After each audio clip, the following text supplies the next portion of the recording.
This program is rated PG. It contains themes and scenes which may not be suitable for very young audiences. Parental guidance is advised.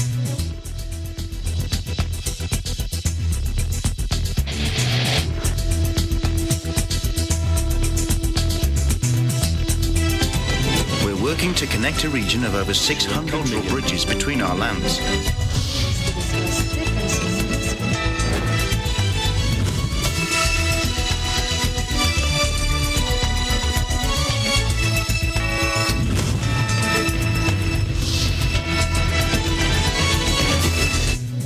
Hello, Malma Angeles. Welcome to ASEAN in Focus. We're coming to you live from Manila and Cambodia. Hello, Crystal. Thank you for joining me today. Hi, Alma. It's a rainy afternoon here in Cambodia. I am Crystal Ann Ballesteros, bringing you the news in the dynamic ASEAN region. On today's headlines. President Duterte on Tuesday night announced that he will be joining the 2022 vice presidential race. United States Vice President Kamala Harris landed in Vietnam Tuesday after an anomalous health incident in Hanoi delayed her flight from Singapore. The U.S. Embassy said an apparent reference to the so-called Havana syndrome that has sickened diplomats in several countries. The Food and Drug Administration here said it is not recommending at this time to use China's Sinovac biotech for Filipino children aged 3 to 17. The Department of Public Works and Highways, or DPWH, on Tuesday opened the 5.14-kilometer Cavite-Laguna Expressway, or CALAX, subsection 5 in the province of Cavite, which will cater to some 5,000 motorists every day. The project will significantly reduce travel time between Cavitex and SLEX to only 45 minutes.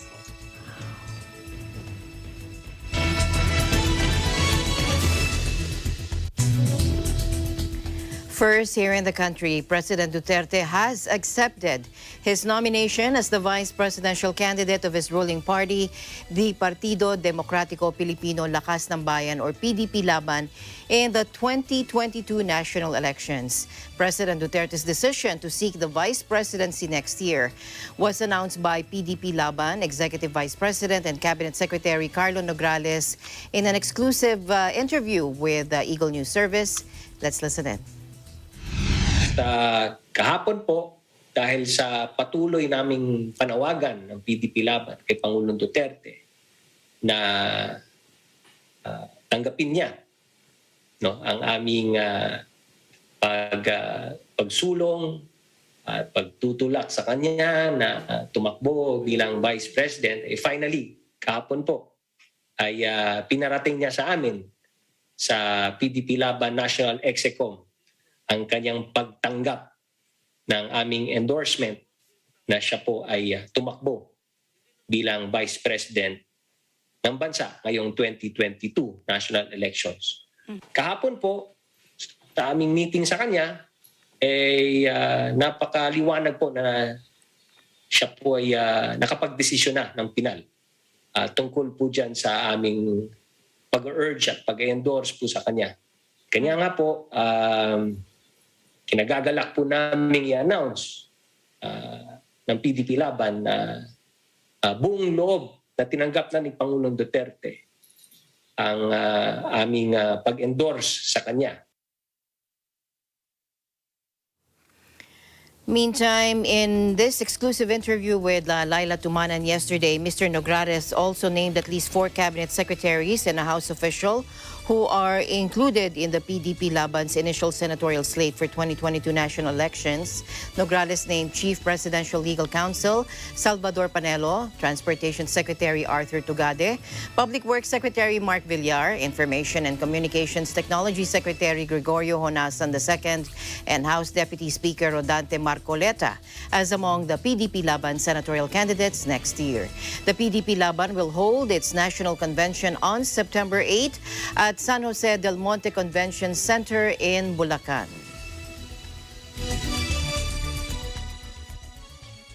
Meanwhile, during President Duterte's talk to the people on Tuesday night, August 24, he confirmed that he would run for vice president in the 2022 national elections to continue his crusade against the insurgency, criminality, and illegal drugs. Let's take a look. Gusto talaga ninyo? O sige. Tatakbo ako ng Vice Presidente. Then I will continue the crusade.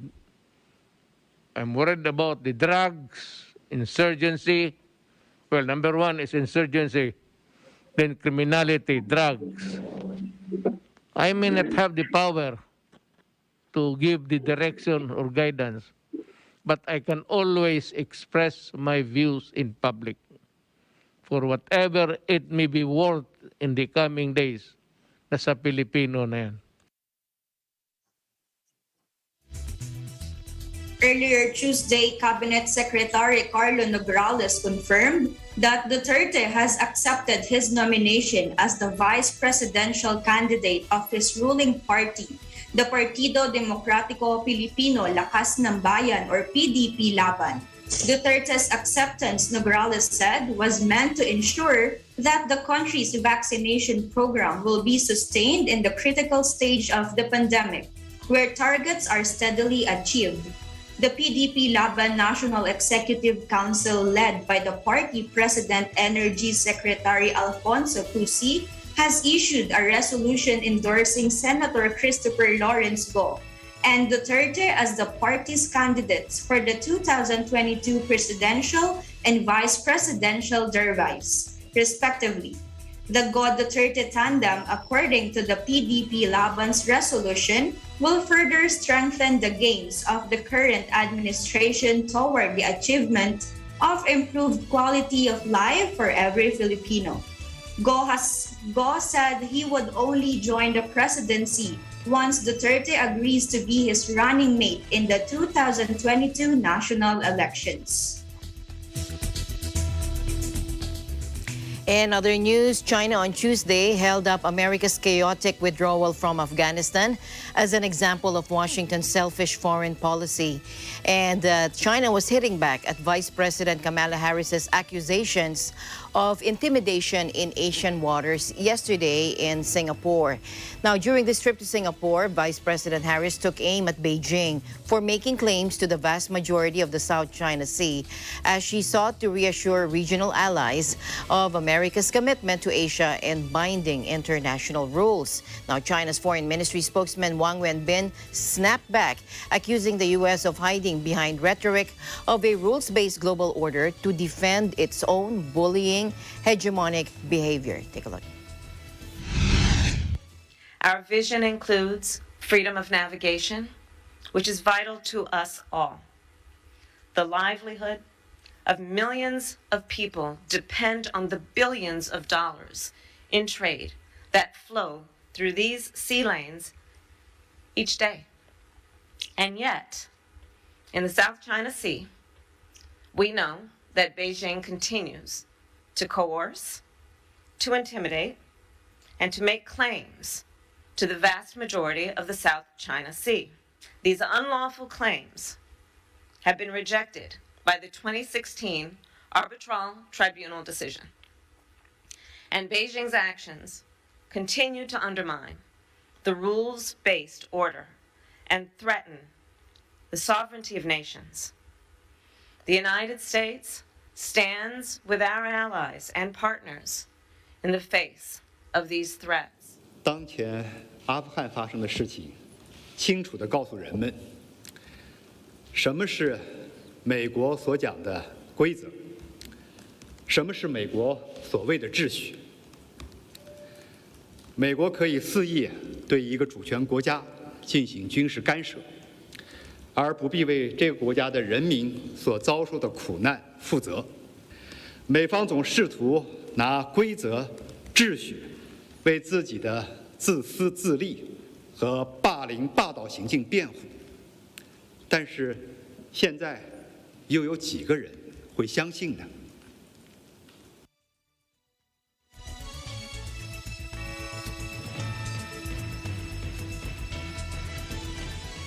Moreover, United States Vice President Kamala Harris landed in Vietnam Tuesday after an anomalous health incident in Hanoi delayed her flight from Singapore. The U.S. Embassy said an apparent reference to the so-called Havana syndrome that has sickened diplomats in several countries. Harris is in Vietnam as part of a Southeast Asia trip where she is seeking to rally regional allies as the United States superpower status takes a hit over Afghanistan. She was due to depart Singapore at around 4 p.m. Tuesday, but her trip was delayed by around 3 hours. The Vice President's traveling delegation was delayed from departing Singapore because the Vice President's office was made aware of a report of a recent possible anomalous health incident in Hanoi, the U.S. Embassy's statement said. Harris' senior advisor Simon Sanders told reporters the delay has nothing to do with the Vice President's health. The U.S. is still unsure of what causes the so-called Havana syndrome 5 years after the first case in Cuba, when U.S. diplomats and their families complained of nosebleeds, migraines, and nausea after experiencing piercing sounds at night. Since then, similar complaints have been reported by U.S. officials in China, Russia, and inside the United States. The problem has led to unproven allegations that Russians or others used sonic or other high-intensity electronic devices to physically harm U.S. diplomats. Okay, let's get out of the ASEAN region for a while and go to Maldives, where the Journalists Association states said that 60% of its journalists are facing online violence. Live with us is Steffi Dewan for that report. Hello, Steffi. Hi, Alma. Good afternoon. Good afternoon. Yes, Maldives Journalists Association, or MJA, states that 60% of journalists in Maldives faced online violence. MJA recently released a report in collaboration with International Federation of Journalism, or IFJ, entitled Chasing Justice on Impunity for Crimes Against Journalists. The report covers violence faced by Maldivian journalists during the course of their work in the past 2 years. Violence includes, but is not limited to, physical attacks including killing and other forms of violence, arbitrary arrest and arbitrary detention, intimidation and harassment, and digital attacks including hacking and phishing. One of the most common forms of violence abuse faced by journalists happens online. In addition to covering online violence, the report also covers political threats, threats from criminal gangs, gender-based threats, assaults, murder attempts, and abduction of journalists. MJA's President Mohamed Hamdoun hopes the report will serve as a baseline for Maldivian and enhancing the security of journalists in Maldives. According to him, the report documents status of media rights violation and situation of impunity on crime against journalists, along with the perception of the journalist on the issues. This can serve as a baseline for the Maldivian government to start its work towards protecting freedom of expression and press and enhancing the safety of journalists in Maldives. And that's my quick update from Maldives. Back to you, Alma. Thank you very much for your update. Steffi, stay safe. Thank you for your time. Thank you so much, Alma. Reporting live from Maldives, this is Steffi Dihuan. We live in interesting times. Meanwhile, in Thailand, the health ministry is seeking approval to allow restaurants to fully reopen to vaccinated diners. We have Edge Peralta reports from EBC Thailand Bureau. Hi, Edge. Hello, Crystal. Good afternoon. Yes, that is correct. The Public Health Ministry asked the Center for COVID-19 Situation Administration, or CCSA, to consider allowing restaurants and other businesses to reopen after receiving requests from the 9 business clusters. The COVID situation appears to be improving and certain restrictions must be lifted. Dr. Kiatipum Wongrajit, the Secretary of Public Health, said. The proposed reopening would be done gradually and with a COVID-free approach. For instance, in the first phase, a restaurant will only be allowed to fill 50% of its maximum capacity to allow social distancing and ensure adequate ventilation. Other businesses that are suggested to operate in phase 1 includes construction furniture and home decoration shops, medical and dental clinics, spa and massage parlors, beauty salons, IT and electronic shops, and other outdoor sports clubs. In the phase 2, they aim to permit 75% operation, while in the third, they will allow all businesses to be up and running. In addition, the staff must be fully vaccinated and regularly tested for COVID-19. The Department of Disease Control is now mapping out the details for the latest COVID-19 restriction easing plan. The pandemic appears to have passed its peak, which means the country can begin moving towards lifting COVID-19 restrictions while still monitoring the situation closely. Dr. Chowetsan Namwat, the Director of Emergency Health Hazard and Disease Control Division, stated. Separately, 61 million doses of AstraZeneca vaccine is expected to arrive in Thailand by the end of the year. And that is the latest news from Thailand. Back to you, Crystal. Thank you for your update, Edge. Hoping that everything will get better in Thailand. Keep safe. Thank you. Once again, this is Edge Peralta, reporting live from Pak Chong, Thailand. We live in interesting times. You, Edge. Now, more military police checkpoints have been set up in Datu Bla Sensuat, or DAS, in this province of after a foiled roadside bombing attempt by alleged saboteurs in the area on Tuesday afternoon. That is August 24. We are talking about Maguindanao. Alert soldiers and bomb experts of the Army 6th Infantry Division safely deactivated 3 hand grenades planted beside the highway in the coastal town, according to its spokesperson, Lieutenant Colonel John Paul Baldomar, today. Now, Baldomar said, fortunately, nobody was hurt in the attempt. In a separate interview, DAS Mayor Marshal Sinsuat said 3 fragmentation grenades were found beside the national highway in Barangay Pura at past 2 p.m. The police and military are still determining who could be behind the foiled grenade attacks, he said, adding that alert civilians tipped off the police and military about the explosives. Following the incident, Sinsuat appealed to the residents to remain vigilant in helping authorities thwart attempts to disrupt peace.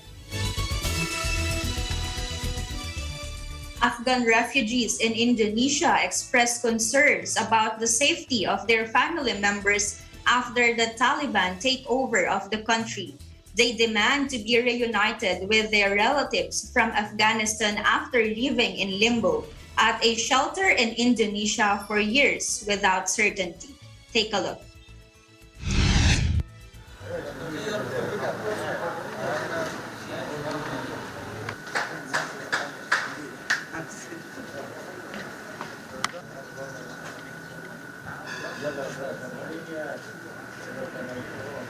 I suffer mentally after that, and until now I am suffering from this issue because I have no any contact with my family. I really don't know they are still alive or not.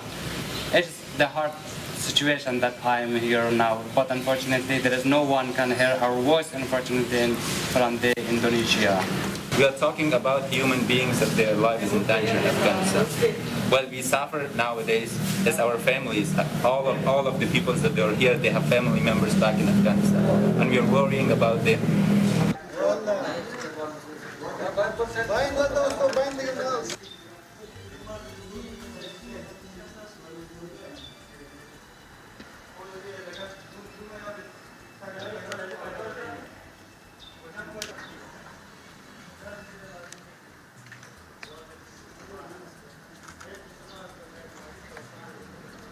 Australia or any country, we can accept us. We run from the risk of they're from Afghanistan. We came here, and then since 2012, we are still waiting here, and then we suffer. And as you know, this condition of Afghanistan right now is really bad. So please help the refugees of Afghanistan.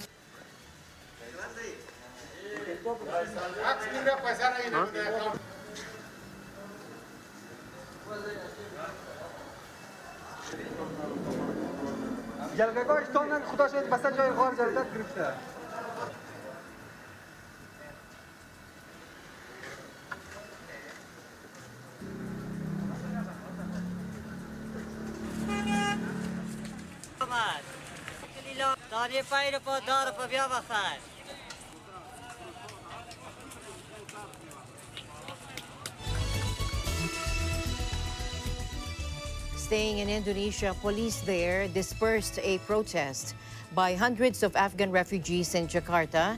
The refugees expressed fear over safety of their relatives in Afghanistan and urged the United Nations High Commissioner for Refugees, or UNHCR, to speed up the resettlement process so they can reunite with their family members in third countries. Again, let's take a look.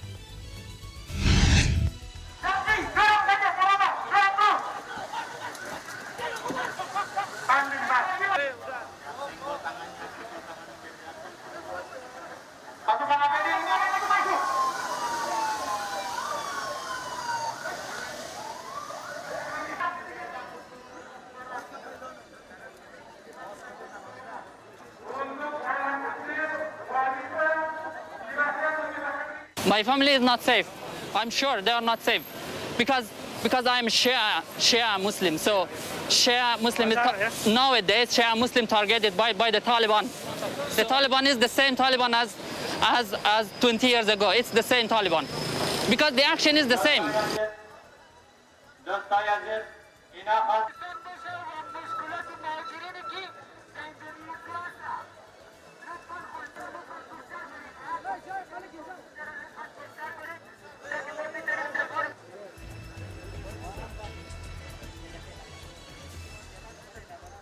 We don't want Taliban, and then we want a government that could be helpful for Afghan refugees, for women actually, that the women can go to their previous jobs.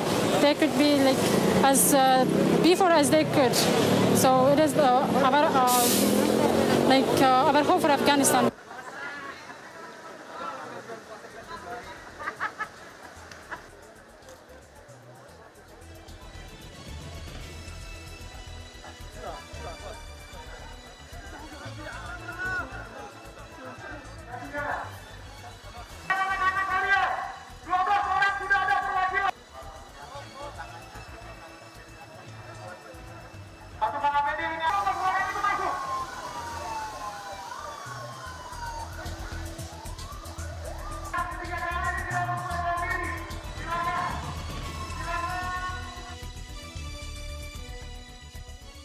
With the Taliban in control of Afghanistan, the UN Women Director for Asia, Mohammad Nasiri, warns of a gender emergency where women and girls have been consistently and systematically targeted. In the weeks leading up to their return to power, the Taliban's leadership have strived to portray a softer image than when they has last ruled Afghanistan between 1996 and 2001. But women struggle to take comfort from such assurances. Let's listen in. This is particularly a gender emergency. Women and girls have been consistently and systemically targeted in the past as a political statement by the situation in Afghanistan. And this is where the international community and the UN need to continue to have any conversations with the Taliban conditional on having women and girls at the epicenter of these conversations to make sure that their rights are being preserved. It's very early for us to trust or to mistrust. I think it is an opportunity for us to have these conversations to make sure that these statements are being translated into action. So we are there now, and what we need to do is to use that very short window of opportunity to have these conversations with the Taliban. The Taliban are committed to the rights of women who will be able to work and study, the group's spokesman Zabihullah Mujahid said Tuesday. But he stressed at every mention of women that their rights will be determined by Islamic law that has always been interpreted by the Taliban's ultra-conservative leadership. The last time they were in power, from 1996 to 2001, they brutally suppressed women's rights. Girls were banned from going to school, and women were largely barred from public life, allowed out of the house only when covered head to toe in a burqa and accompanied by a male relative. Women accused of violating these rules were given harsh punishments, including being stoned to death for adultery. Even after they were toppled by US-led forces in 2001, women suffered similar restrictions in the areas under Taliban control. The militants have threatened and attacked women activists, journalists, MPs, and even educators for 2 decades.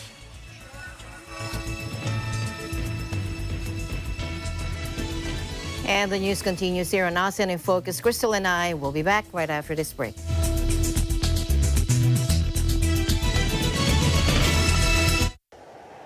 Innovation, digital disruption, globalization.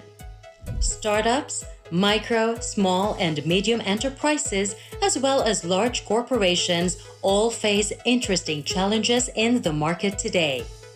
Peek into the world of exciting opportunities and partnerships to drive growth with the latest business news and information. We are open for business. Your weekly dose of entrepreneurial inspiration to update you on the latest developments in the world of business. Get up close and personal with CEOs and thought leaders to help you discover valuable insights, sharpen your instincts for smart decision-making with the latest markets and economic trends, disruptive ideas, global innovation, social entrepreneurship, and other leading-edge business ideas. Join the conversations to create a more vibrant environment for entrepreneurship. Catch Open for Business, from vision to action.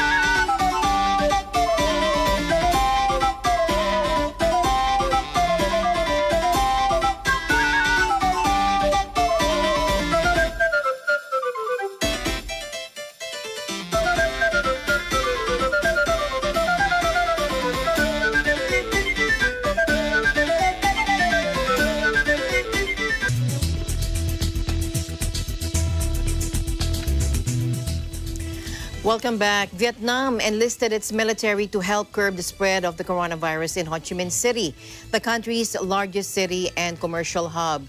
Soldiers are seen guarding checkpoints, checking travel documents, and delivering groceries to the needy as a strict lockdown is imposed until the 16th of September. Take a look. Cảm thấy rất là vui. Vậy dịch này cũng không dám đi ra ngoài đường gì nữa. Từ hôm nào nay là nói là cấm ra đường là không có đi luôn á. Em hy vọng là đợt ra quân lần này thì có thể giúp bà con dập dịch, phòng chống dịch nhanh chóng và giúp thành phố Hồ Chí Minh trở thành không gian xanh. Ho Chi Minh City imposed a stricter lockdown on Monday until the 16th of September, with people in areas deemed high risk not allowed to leave their homes. Military personnel along with police have been mobilized to monitor the lockdown's implementation, guarding checkpoints and the 6 COVID cases and nearly 9,000 deaths, with 80% of the nation's fatalities recorded in Ho Chi Minh City. Meanwhile, Brunei reported 2 coronavirus deaths Tuesday, the first fatalities from COVID-19 in the Southeast Asian nation in over a year as it battles a fresh outbreak. An 85-year-old woman and a 69-year-old man, both Bruneians, died after contracting lung infections following their admission to a quarantine center this month, the health ministry said. It brings the total virus deaths in the Sultanate on Borneo Island to 5 since the start of the pandemic. The country, home to about 450,000 people, reported its last COVID-19 death in June last year. Brunei introduced fresh curbs in August after seeing its first local infections for 15 months. Authorities have closed cinemas and places of worship, banned dining in at restaurants, and barred people from leaving their homes except for essential reasons. Another 110 new virus cases were recorded Tuesday, taking total infections to 1,983 since the beginning of the pandemic. Brunei's outbreak remains small compared to other parts of Southeast Asia, which are battling fierce virus waves driven by the Delta variant. The Food and Drug Administration here said it is not recommending at this time to use China's Sinovac biotech for Filipino children aged 3 to 17. FDA Director Rolando Enrique Domingo said they need more data to support that this vaccine is suitable for that age. Take a look. Yun pong Sinovac po natin, ito pa rin po pinakamadami nating nagagamit sa Pilipinas, and yung data naman po continue to show that the benefit outweighs the risk na paggamit po talaga ng Sinovac. Pero yun pong kanilang petition na ma-include po yung children ay hindi pa po natin ginagrant at this time, no? Kasi nung tiningnan po ng ating mga vaccine experts, medyo maliit po yung phase 1 and phase 2 trial na kung kasama yung mga bata na 3 years old to 17 years old, and we advise the company to send us reports kapag po mas marami na po silang clinical trial phase 3 data on children so that we can revisit. But at this time, hindi pa po natin yan nare-recommenda na ma-authorize na magamit po sa mga bata. So for adults pa rin po. Now, China has approved the emergency use of Sinovac for those as young as 3 years old, making it the first country to offer jabs to young children. The World Health Organization has approved both the Sinopharm and Sinovac vaccines for emergency use in adults aged 18 and older, and both jabs are being administered in several countries around the world.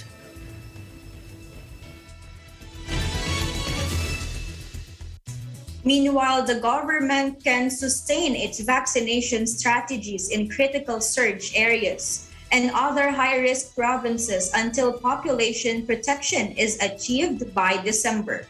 Secretary Carlito Galvez Jr., chief implementer of the National Task Force Against COVID-19, said that there are 120 million doses of COVID-19 vaccines slated to be delivered until the end of this year. Let's listen in. And also the NCR mayors, talagang napakaganda ng vaccination rate nila. And we are very confident na may mga mayors at may mga cities, lalo na yung mga maliliit. Mauna, Mandaluyong, we congratulate Mandaluyong, San Juan, and even yung Marikina, na talagang na mataas na yung percentage nila. And we are very confident na maybe by end of August or even by end of September, makukuha na nila yung more or less yung 70% ng population nila. And I'm very confident na yung Metro Manila, by October, all of them, including Quezon City and Manila, they will have their own geographical protections by October. And there are many areas also, like for example, yung Yung Iloilo City, mabilis. Talagang nakita namin na si Mayor Peñas, mabilis din. Tsaka yung Cagayan de Oro, and also the vaccination in Davao is also scaling up. So we can see that once we have a continuous supply, steady supply of vaccine, we will be able to catch up with the NCR. And that's our goal na yung Region 4A, yung Region 3, and other regions makakatch up sila by October. Over 13 million Filipinos nationwide are now fully vaccinated against COVID-19, with nearly 17 million waiting for the second dose. In other news, Thailand decriminalized kratom, a tropical leaf long used as a herbal remedy, but which some health regulators around the world have criticized as potentially unsafe. Now, kratom, scientific name Mitragyna speciosa, is part of the coffee family, used for centuries in Southeast Asia and Papua New Guinea for its pain-relieving and mildly stimulating effects. It has become increasingly popular in the United States, where the Food and Drug Administration has warned against its use, citing risks of addiction and abuse. The change to Thai law means the general public will be able to consume and sell kratom legally, according to government spokesman Anucha Burapachaisri in a statement. A Thailand Development Research Institute study estimated that decriminalization will save authorities about 1.69 billion baht, or $50 million in prosecution costs. Kratom stimulates the same brain receptors as morphine, though with much milder effects. And in Thailand, it's mainly used in the deep south, where Muslim workers use it for pain relief after manual labor. It has not been subject to international restrictions, though the World Health Organization announced last month that it was examining whether kratom should be considered for control. Back in the Philippines, the third quarter online national simultaneous earthquake drill has been set on September 9. The National Disaster Risk Reduction and Management Council, or NDRRMC, announced Wednesday. The ceremonial pressing of the button for the drill starts at 9 a.m., NDRRMC Deputy Spokesperson Marka Shantimbal said. The September drill will be the fifth virtual holding of the earthquake drill since it began in the third quarter last year. The event can be watched via live stream on the Civil Defense PH and NDRRMC Facebook pages, where viewers can do the duck, cover, and hold gesture in their houses and offices once the ceremonial alarm sounds. Evacuation drills and simulation scenarios are still suspended due to the pandemic. The first quarter quake drill was held on March 11 and the second quarter drill on June 10.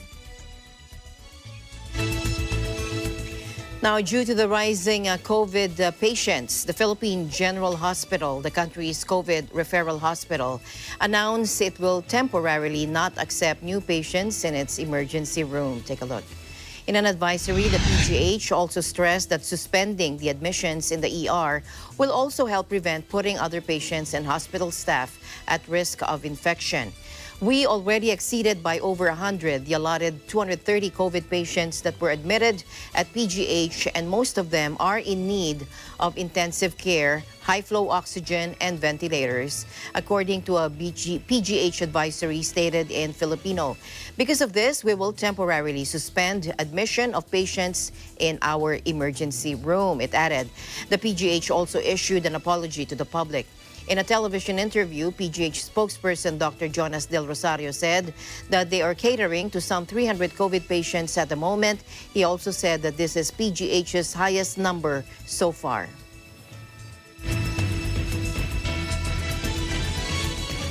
More news are coming as ASEAN in Focus. We'll be right back.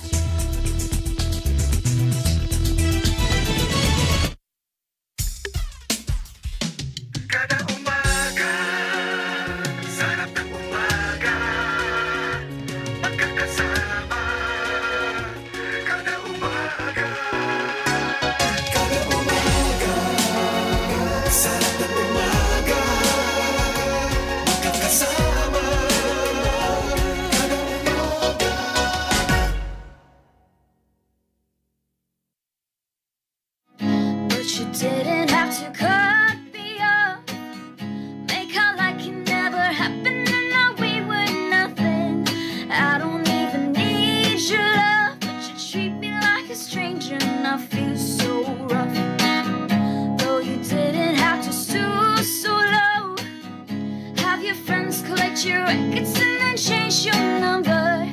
Guess that I don't need that though. Now you're just somebody that I used to know. Somebody I used to know. Hi guys, it's Danielle. Catch me on Letters and Music on air and online this Saturday, August 28, 1 to 2 p.m. only here on Net 25. See ya!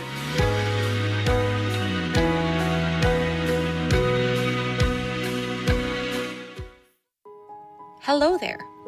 Imagine Dami got the virus and she infected 2 more. And those 2 infected a lot more of people. And it goes on and on until it became an epidemic. But what if Dami stayed at home? Then those 2 wouldn't have contracted the virus. Then those people would have not been infected. This is not just your battle, it's everyone's, and you can be a huge help. Follow social distancing, or better yet, stay at home.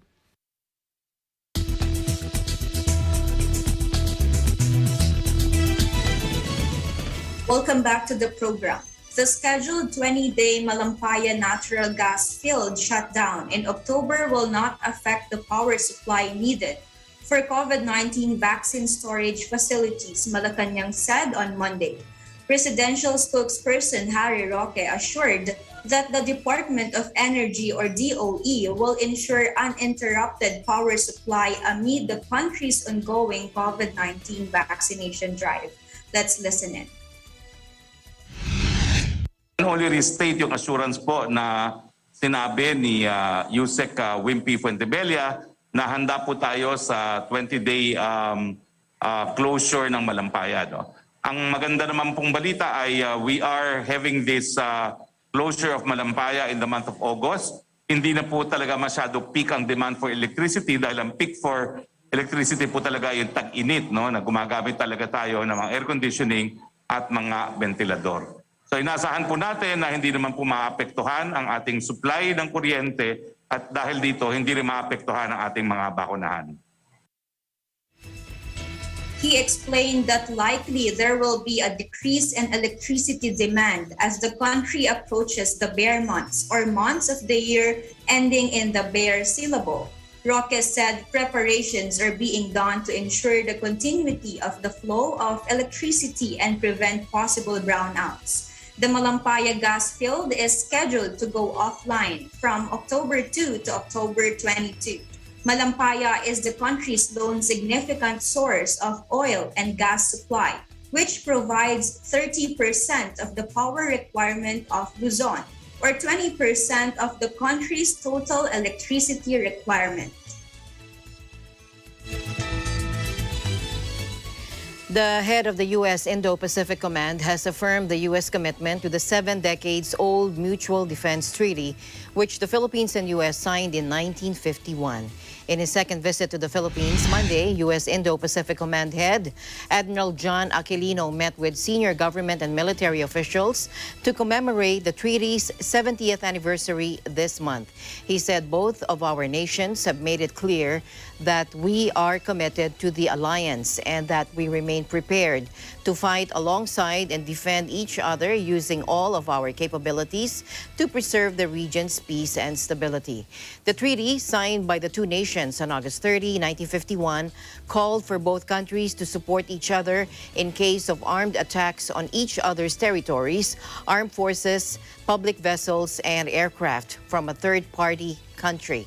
The American military official met with Secretary of Foreign Affairs Teodoro Locsin Jr., Secretary of National Defense Delfin Lorenzana, and Armed Forces of the Philippines Inspector General Lieutenant General Franco Nemesio Gacal, who represented Chief of Staff Lieutenant General Jose Faustino Jr., who is now in self-isolation after testing positive for COVID-19. Gacal said the meeting was an opportunity to advance the mutual security interests and manifest of both armed forces' commitment to the alliance, even in the midst of challenges brought by the pandemic. The Department of Public Works and Highways, or DPWH, on Tuesday opened the 5.14-kilometer Cavite-Laguna Expressway, or CALAC subsection 5, in the province of Cavite, which will cater to some 5,000 motorists every day. DPWH Secretary Mark Villar led the ceremonial opening of the project subsection 5 from Silang East Interchange to Santa Rosa Tagaytay Interchange. Though the pandemic has slowed down and disrupted the implementation of the project, Villar said CALAC subsection 5 was completed and will be now open to public use.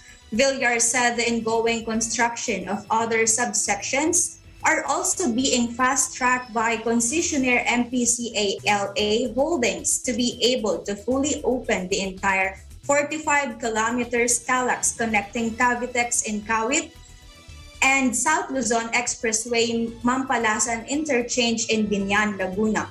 Once completed, the 35.68 billion pesos project will significantly reduce travel time between Cavitex and SLEX to only 45 minutes.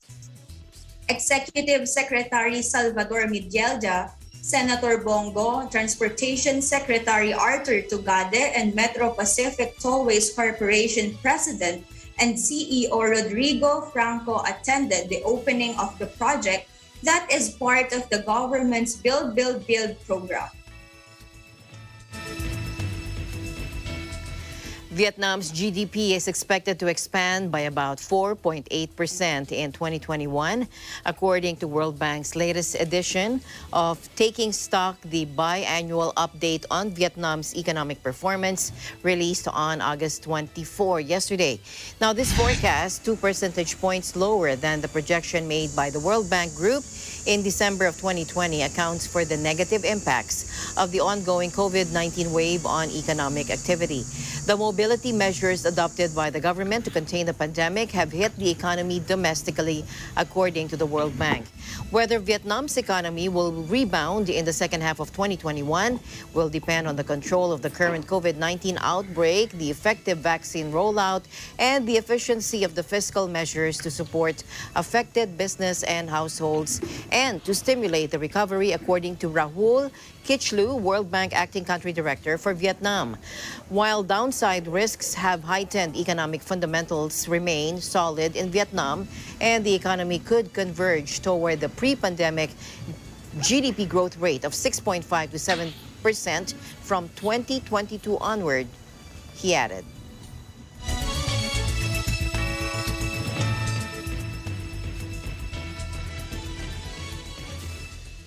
Going back to Brunei, as swab tests are carried out in a drive-through COVID-19 testing program amid the rapidly growing outbreak. Let's listen in.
after the Philippine team returned from Tokyo with its best Olympic finish with 4 medals. President Rodrigo Duterte on Monday expressed confidence that Filipino athletes will get better and stronger in securing more victories in the future. Let's take a look.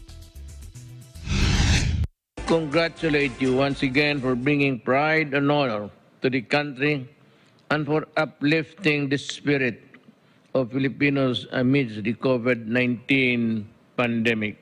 I am confident that you will get better and stronger in securing more victories in the future.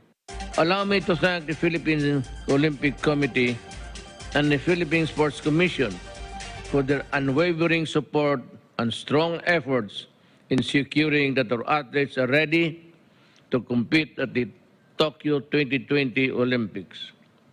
Rest assured that the government remains committed in providing full support to our Filipino athletes. I also wish to congratulate Ambassador Kazuhiko for Tokyo's successful hosting of the 2020 Olympics.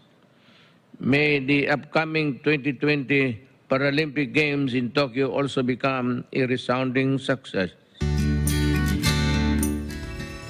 President Duterte made this remark as he led the awarding of incentives to Filipino Olympians, including the country's first ever Olympic gold medalist Heidelin Diaz at the Rizal Hall in Malacanang Palace. Diaz, who won it all in women's weightlifting, was bestowed with the Presidential Medal of Merit and received 10 million pesos as mandated by law. 5 million pesos for breaking the Olympic record from PSC and the Philippine Amusement and Gaming Corporation or PAGCOR. An additional 3 million pesos from the Office of the President and a house and lot in Zamboanga City. Silver medalist Nesty Pitesio and Carlos Paalam and bronze medalist Yumer Marshall were awarded the Order of Lapu-Lapu with the rank of Kamagi.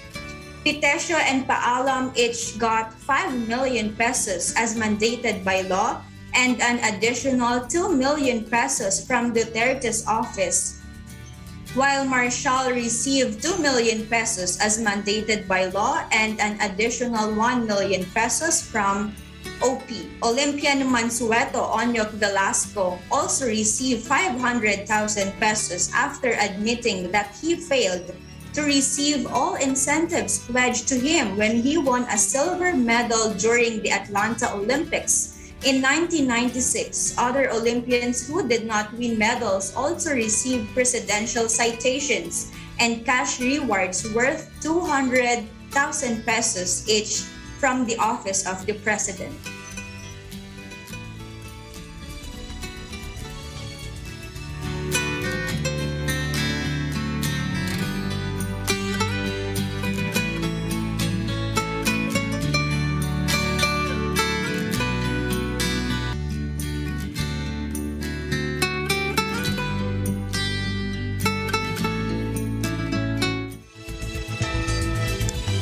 Now, we go to Malaysia, where the country has its own Leaning Tower, a tilting brick and wood building with Chinese-style architecture that was built in the 19th century during colonial times. But beyond its tilt, a result of flooding, the 25.5-meter tower in the middle of the town of Teluk Intan has little in common with its much taller Italian namesake in the city of Pizza.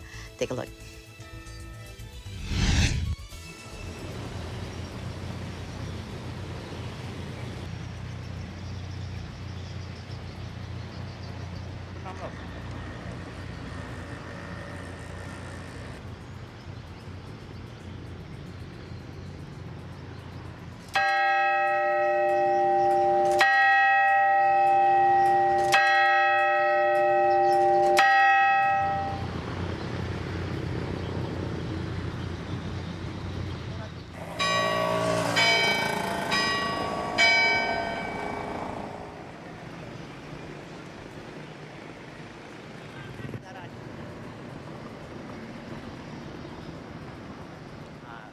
Dia sebabkan condong banjir. Banjir besar, tanah gambut di belah sana dia cuma mendap. Beza daripada belah kanan dan kiri saya dengan kanan, cuma dia satu kaki condong dia. Itu dia kelebihannya, istimewa dia. Dulu orang panggil jam tinggi. Sekarang orang panggil menara condong. Sebab dia bangunan dah condong. Itu dia.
Okey, salah satunya jam tu. Okey, jam tu berumur, dia punya umur 1895.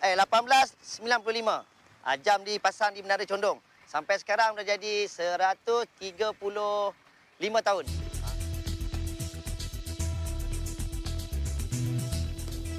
Thank you very much, Crystal, for keeping me company today. No worries, Alma. It's always been my pleasure. And that is the latest news in the Southeast Asian nations. Stay updated about the ASEAN region. I am Crystal Ann Ballesteros from your EBC Cambodia Bureau, and we'll live in interesting times. We'll see you back tomorrow. I'm Alma Angeles. We'll live in interesting times.